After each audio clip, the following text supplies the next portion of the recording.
नमस्कार, आप देख रहे हैं हिंदी खबर। मैं हूं आपके साथ सौम्या मिश्रा। बुलेटिन की शुरुआत करेंगे जहां पहली खबर देहरादून से आपको दे दें, जहां सीएम धामी के साथ सभी अधिकारियों की बैठक। सभी जिला अधिकारियों को निर्देशित किया गया, वर्चुअल बैठक कर जिला अधिकारियों को निर्देशित किया गया वेरिफिकेशन ड्राइव को तेज किया जाए। सीएम धामी ने निर्देश दिए, अवैध रूप से बनाए गए दस्तावेजों की जांच हो, सड़कों के किनारे अवैध अतिक्रमण पर प्रहार किया जाए, यानी उस अतिक्रमण को हटाया जाए।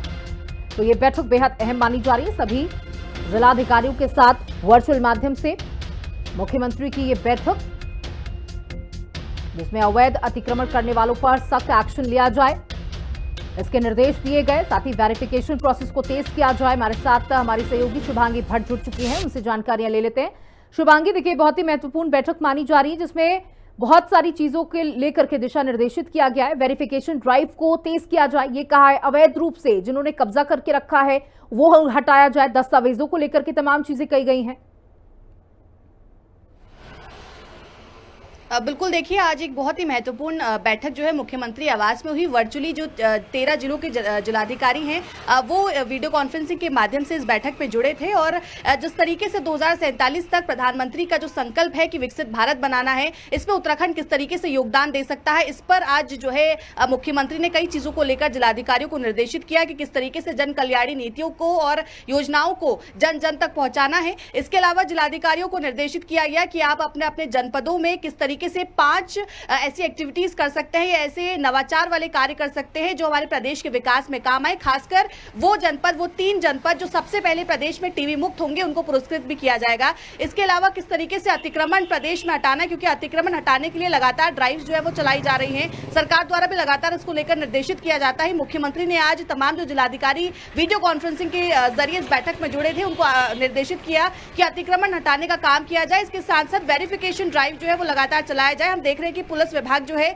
वो अपने स्तर से घर घर में जाकर वेरिफिकेशन ड्राइव चला रहा है, चाहे उनके आधार कार्ड चेक करना हो या उनके जो रेंट एग्रीमेंट होते हैं वो देखना हो। लगातार इस तरीके की ड्राइव जो है वो चलाए जा रहे हैं। इसके साथ साथ आगामी दिनों में जिस तरीके से 5 जुलाई से लेकर 25 जुलाई तक पर्यावरण दिवस मनाया जाएगा प्रदेश में, किस तरीके से पौधारोपण अभियान चलाया जाएगा, एक पेड़ मां के नाम अभियान को किस तरीके से आगे बढ़ाया जाएगा, इन तमाम चीजों को लेकर मुख्यमंत्री ने जिलाधिकारियों को निर्देशित किया। इसके साथ साथ जो हमारे प्रदेश के उत्पाद है उनको किस तरीके से और उनकी ब्रांडिंग करनी है, किस तरीके से उनको बढ़ावा देना है, इस पर भी मुख्यमंत्री ने आज जोर दिया है। जो भी सरकारी कार्यक्रम होंगे उसमें अपने जो प्रदेश के उत्पाद हैं उन्हीं का जो है यूज हो, उन्हीं का उपयोग हो और उन्हीं की ब्रांडिंग की जाए, इस पर भी आज मुख्यमंत्री ने जो है खास जोर दिया है। इसके अलावा योग दिवस है और इस बार योग दिवस प्रदेश में बहुत ही धूमधाम से मनाया जाने वाला है। भराड़ीसैंण में भी इस बार मुख्य कार्यक्रम का आयोजन किया गया है, जिसमें 10 राजदूत जो है 10 देशों से राजदूत जो है वो शामिल होंगे। 1000 से ज्यादा लोग इसमें शामिल होंगे और पूरे प्रदेश के अंदर हर जनपद में किस तरीके से जिलाधिकारी योग शिविर के आयोजन करेंगे, इसको लेकर भी आज मुख्यमंत्री जो है वो निर्देशित करते हुए नजर आए हैं। बिल्कुल, देखिए अगर सबसे महत्वपूर्ण चीज की आपसे बात करूं तो अवैध रूप से जो दस्तावेज बनाए जा रहे हैं और भूमि का अधिग्रहण किया जा रहा है उन दस्तावेजों के माध्यम से, उसको लेकर के भी सीएम यहां पर बहुत ही सख्त रुख में उन्होंने अधिकारियों से साफ तौर पर कहा कि इसकी भी जांच की जाए। बिल्कुल, देखिए हम कई बार देखते हैं कि कई सारे ऐसे मामले सामने आते हैं जहां पर फेक दस्तावेज बनाए जाते हैं, फर्जीवाड़ा किया जाता है, गलत तरीके से जमीनें खरीदी जाती हैं, गलत तरीके से डॉक्यूमेंट्स बनाए जाते हैं और इन तमाम चीजों को लेकर अब सरकार जो है वो शिकंजा कसते हुए नजर आ रही है। लगातार पुलिस विभाग के साथ भी मुख्यमंत्री जो है वो कोऑर्डिनेट करते हैं और आज जिस तरीके से मुख्यमंत्री के साथ इस बैठक में वीडियो कॉन्फ्रेंसिंग के जरिए तमाम जिलों के जिलाधिकारी जुड़े थे, उन्हें भी इसमें निर्देशित किया गया है कि वेरिफिकेशन ड्राइव जो है वो चलाई जाए। जिस तरीके से फर्जीवाड़ा होता है, जिस तरीके से फेक डॉक्यूमेंट्स बनाए जाते हैं और इस तरीके के जो मामले सामने आते हैं, इन पर तुरंत जो है शिकंजा कसा जाए और हर जनपद में इस तरीके के वेरिफिकेशन ड्राइव चलाए जाने चाहिए, ताकि कोई भी आगे जाकर ये हिम्मत ना करे कि वो कोई फेक डॉक्यूमेंट बनाए या किसी भी तरीके का घोटाला या फर्जीवाड़ा करे। और इस पर आज इस बैठक में खास ध्यान जो है मुख्यमंत्री द्वारा दिया गया। बहुत बहुत शुक्रिया शुभांगी हमारे साथ जुड़ने के लिए। चलिए आगे बढ़ते हैं, जहां मुख्यमंत्री पुष्कर सिंह धामी ने वरिष्ठ पत्रकार विकास धूलिया के आकस्मिक निधन पर शोक जताया। सीएम धामी ने विकास धूलिया के निधन को पत्रकारिता जगत के लिए अपूर्णीय क्षति बताया। मुख्यमंत्री ने दिवंगत पत्रकार के देहरा खास स्थित आवास पर जाकर परिजनों से मिलकर शोक संवेदनाएं व्यक्त की।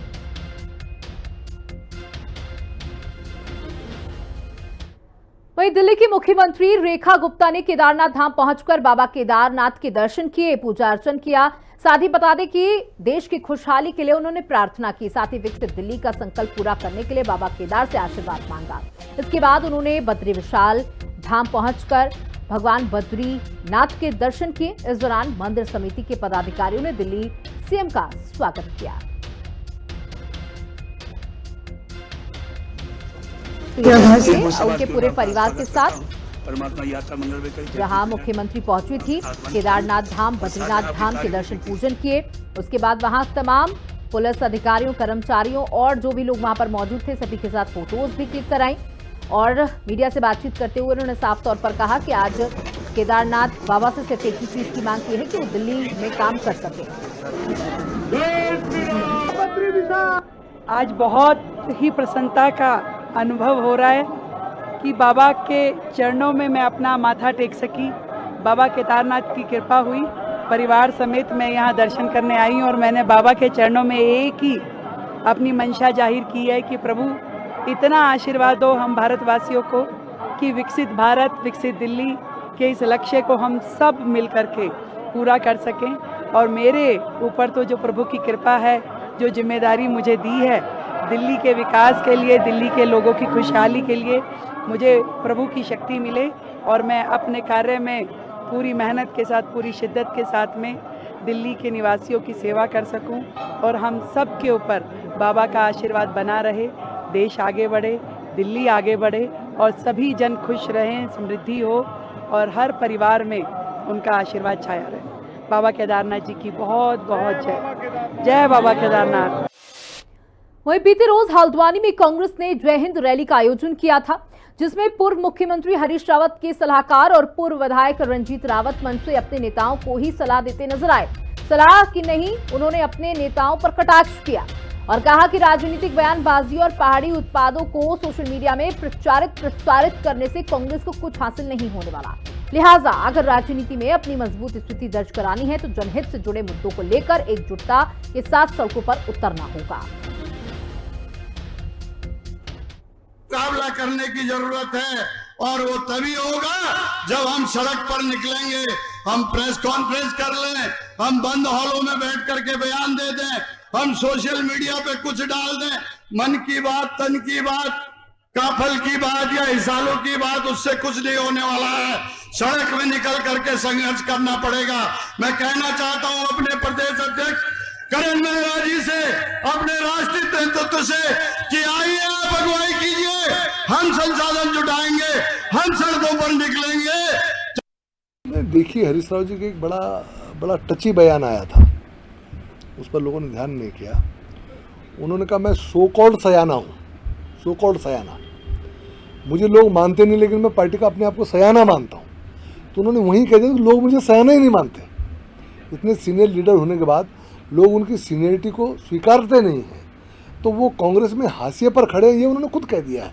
तो मैं समझता किसी के आरोप का कोई आवश्यकता नहीं है। हरीश राव तो खुद अपने मुँह से उन बातों को कह रहे हैं और मैं लगातार जब भी मुझसे बातचीत हो रही है तो मैं लगातार इन विषयों को कह रहा हूँ।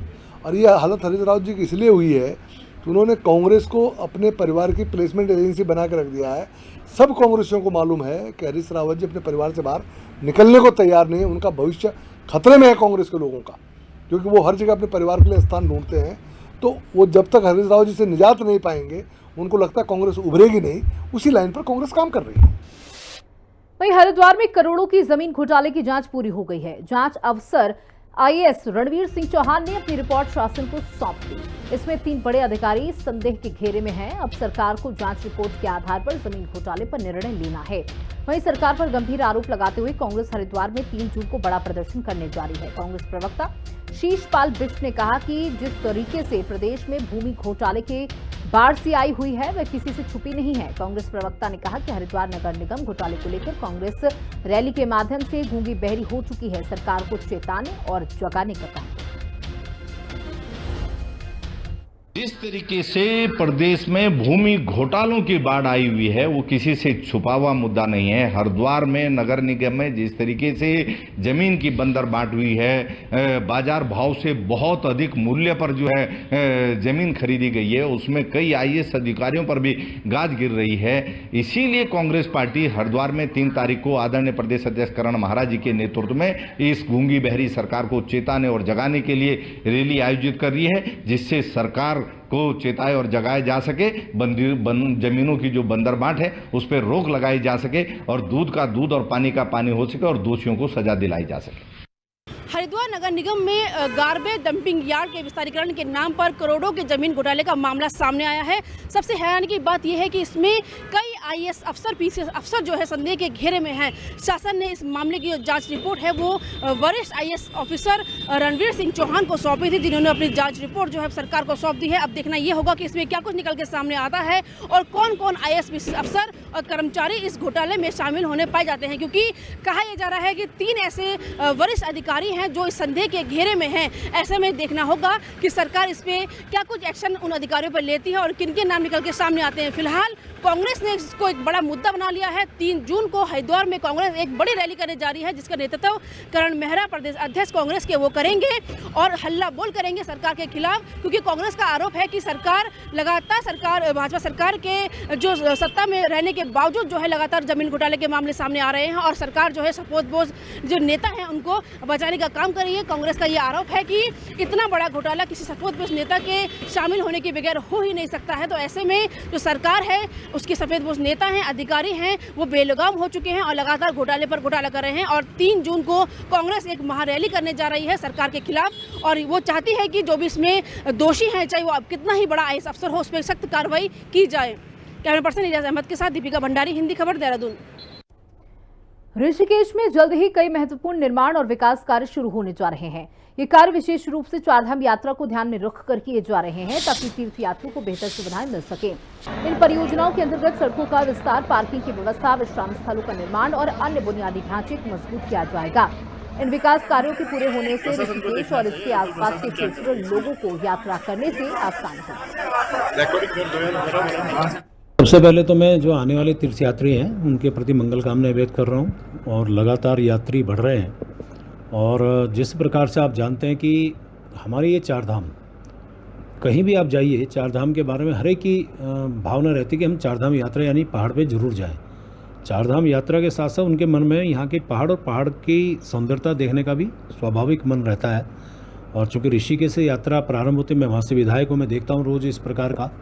और जिस प्रकार से केंद्र सरकार ने लगातार हमारी मदद की है, यानी उत्तराखंड की मदद की है, उत्तराखंड के लिए चाहे यात्रा हो, अन्य की बात करें तो मैं समझता हूं कि केंद्र सरकार तो हमेशा हमारी मदद करती है। मैं सरकार का, विशेषकर माननीय प्रधानमंत्री जी का, मोदी जी का बहुत आभार व्यक्त कर रहा हूं। तो आने वाले टाइम पे इसका बहुत बड़ा लाभ और इससे और यात्री और यात्रा बढ़ेगी, ऐसी उम्मीद कर रहा हूँ।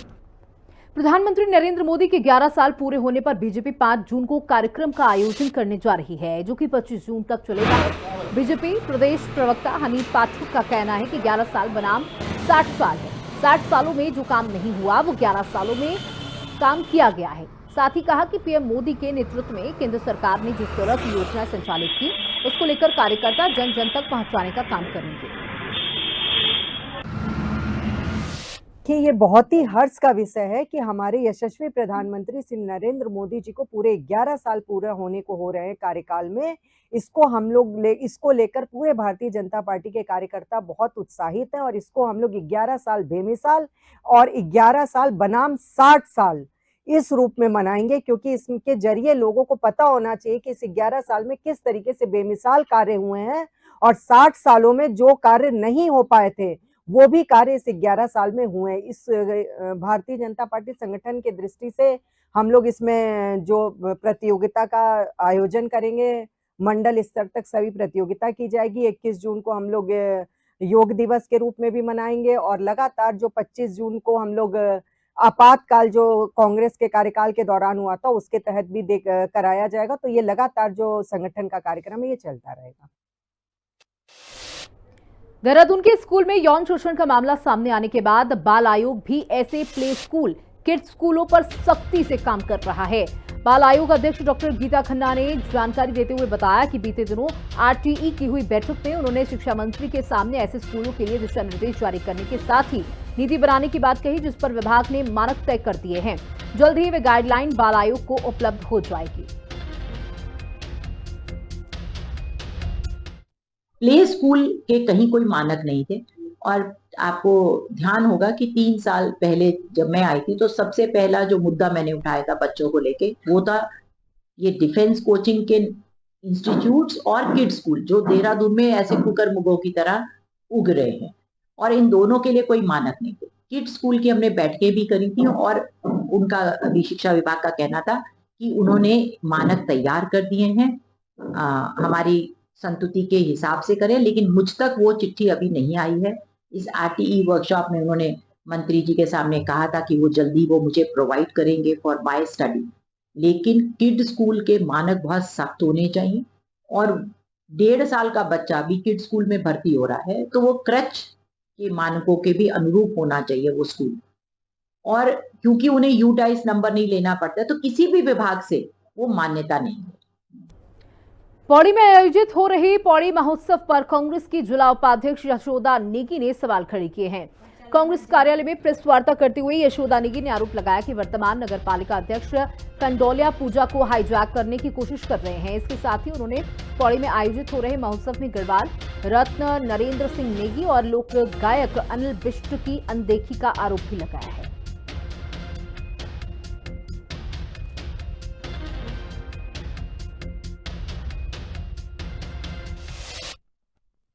सबसे पहला मेरा ये आरोप है कि जो कंडोलिया महोत्सव, ये कंडोलिया बाबा के नाम पे जो भंडारा होता था, ये महोत्सव नाम दिया गया है, तो ये सीधे सीधे जो है आस्था के केंद्र कंडोलिया भागोर पे जो है राजनीतिकरण किया जा रहा है, तो ये हम बिल्कुल बर्दाश्त नहीं करेंगे।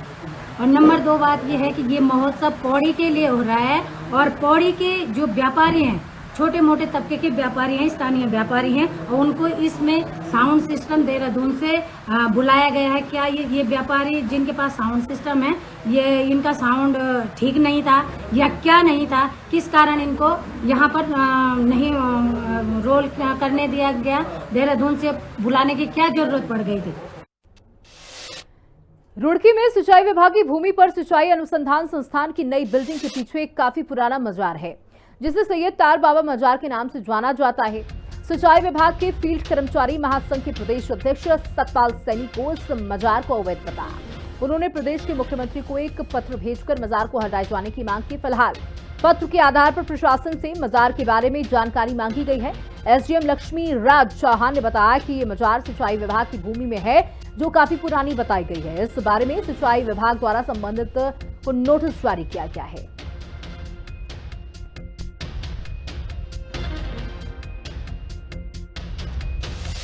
अपनी जो सिंचाई विभाग की ज़मीन पे जो मज़ार की बात है वो हमने चेक करवाया था, तो सिंचाई विभाग की ज़मीन पे एक मज़ार बनी हुई है। उस संबंध में सिंचाई विभाग के द्वारा संबंधित को नोटिस जारी किया गया है और जैसे उसका समय पूरा हो जाता है नोटिस का, उसके बाद देखते हैं उनका क्या रिप्लाई आता है। उसके बाद अगर वो नियम विरुद्ध उसका संचालन हो रहा होगा तो नियमानुसार जो कार्रवाई है वो की जाएगी। वो हम जाँच के चेक करेंगे कि ऐसी क्या स्थिति है, लेकिन यदि वो अवैध संचालन हो रहा होगा सरकारी ज़मीन पे बना के अगर किया जा रहा होगा तो उसमें निश्चित तौर पे कार्रवाई की जाएगी। मंत्री जी ने एक मुहिम चला रखी है, जितनी भी सरकारी ज़मीन वन विभाग की हो, फॉरेस्ट की हो या सिंचाई विभाग की ज़मीन हो, उस पर कोई भी अवैध मज़ार बनी हुई हो जिसमें किसी मज़ार का कोई भी उसमें अवशेष ना पाए जाए, उस मज़ार को ध्वस्त कराई जाए। वो तो उसमें जाँच का विषय है, वो मज़ार वैसे ही बना रखी है या किसी के अवशेष है उसमें अंदर क्या है, वो तो उसमें ये है, ये अपने एक धर्म को देखते हुए हाँ भाई हमारी सरकारी संपत्ति है, हम इस सिंचाई विभाग का नमक खा रहे हैं, सिंचाई विभाग की ज़मीन पे कोई अवैध वो ना चला, इसलिए मेरे द्वारा शिकायत की गई है कि जिसकी कोई हद नहीं। पूरी रुड़की में कहीं भी आके आप इनके बारे में पता कर लीजिए कि तार वाले सैयद क्या चीज़ है, क्या है। बिल्कुल भी नहीं हटा सकते, नाम चाहते हैं ना। रुड़की का कोई भी इंसान नहीं, कोई भी बंदा नहीं चाहेगा कि ये मज़ार हटे यहाँ से। हम तो बहुत कुछ करेंगे, देखो जी उसके बारे में हम कह सकते हैं, लेकिन पहली बात तो वहाँ पे कोई उंगली भी नहीं लगा सकता, वो पीर साहब ही अपना आप समझ लेंगे। बाकी ज़मीन पे बने मज़ार को लेकर जो है लगातार जो है वो शिकायतों का भी सिलसिला जारी है। सिंचाई विभाग के कर्मचारी ने जो है मुख्यमंत्री को जो है पत्र लिख के जो है इस मजार को हटाने की अपील की है। वहीं मजार को लेकर जो है लोगों की आस्था जुड़ने का भी मामला सामने आ रहा है। जो हिंदू समाज के लोग हैं इस मजार से ज़्यादा आस्था रखते हैं। उनका कहना है इस मजार से किसी को कोई दिक्कत नहीं, यदि अगर मजार हटता है तो उनकी भावनाओं को ठेस पहुंचेगी। वहीं एसडीएम रुड़की का कहना है कि पूरे मामले की जांच की जा रही है, जांच के बाद जो भी कार्रवाई होगी वो अमल में लाई जाएगी। राव सरवर साबरी, हिंदी खबर, रुड़की। रुड़की तहसील में बता दें कि सैकड़ों किसानों ने बकाया गन्ना भुगतान सहित विभिन्न मांगों को लेकर धरना प्रदर्शन किया। उत्तराखंड किसान मोर्चा के बैनर तले किसानों ने सरकार और प्रशासन के खिलाफ हल्ला बोला। किसान नेता गुलशन रोड ने कहा कि रुड़की इलाके का इकबालपुर शुगर मिल पर पिछले 6 सालों का 150 करोड़ रुपया बकाया चल रहा है, लेकिन किसानों की बकाया भुगतान को लेकर कोई भी जनप्रतिनिधि या सरकार गंभीर नहीं है।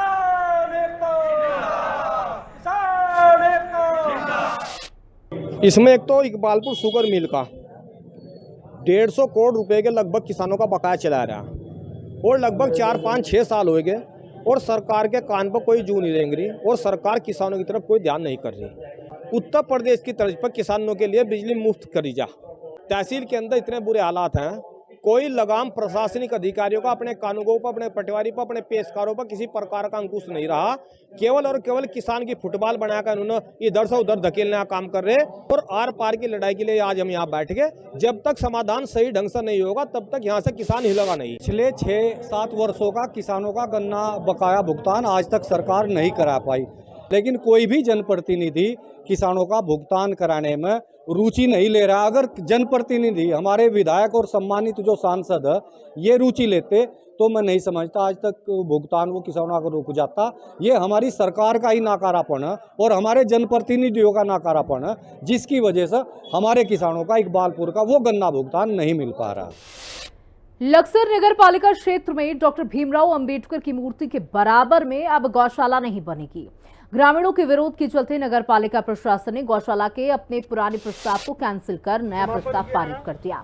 लक्सर से विधायक मोहम्मद शहजाद ने बताया कि पूर्व चेयरमैन के कार्यकाल में डॉक्टर भीमराव अंबेडकर की मूर्ति के बराबर गौशाला का प्रस्ताव पारित किया गया था, जो सर्व समाज के लोगों को मंजूर नहीं हुआ, जिसके बाद सर्वसम्मति से पुराने प्रस्ताव को कैंसिल कर दूसरे स्थान का नया प्रस्ताव पास कर दिया गया। 1 महीने से अधिक समय से हो गया है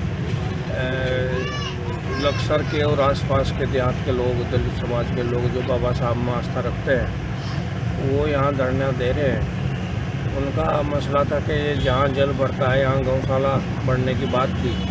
तो यहाँ 2 कारण है, एक तो जल भरा हुआ है, अगर इसमें गौशाला बनेगी तो जो आबादी है उसमें जल भरेगा।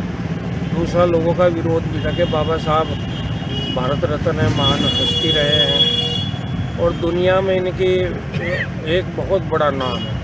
इनके पास में अगर इन्हें छोटी जगह दे करके सिर्फ गौशाला के नाम पर बड़ी ज़मीन दी जाएगी तो इसका भी विरोध है।